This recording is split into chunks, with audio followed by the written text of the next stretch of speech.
pangamuyo. Ibig kong tularan ang panalangin ng nagtatanong sa Diyos. Kung 50 na lang ang natitirang mabuti sa mundo, gugunawin mo ba ito? Kung 40, kung 30, kung 20, kung 10, gugunawin mo ba ang mundo?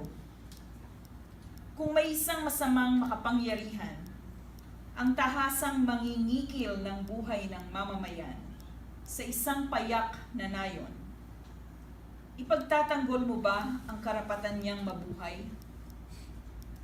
Kung pinapaslang niya ang mas malawak na syudad dahil nanganganak pa ang kanyang kamay ng hugpong-hugpong na galamay na namimintog sa kamandag, tiyak papunta sa utak, sa atay, sa singit-singit ng kilik-kilit kaluluwang nilulubid sa pagtangis habang humahalakhak ang kapalaluan ng dilim sa araw.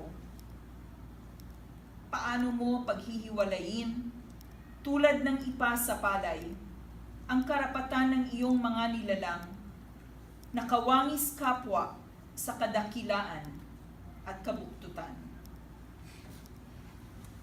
Saan mo ako ilulugar kung ako ang pumapaslang sa pumapaslang?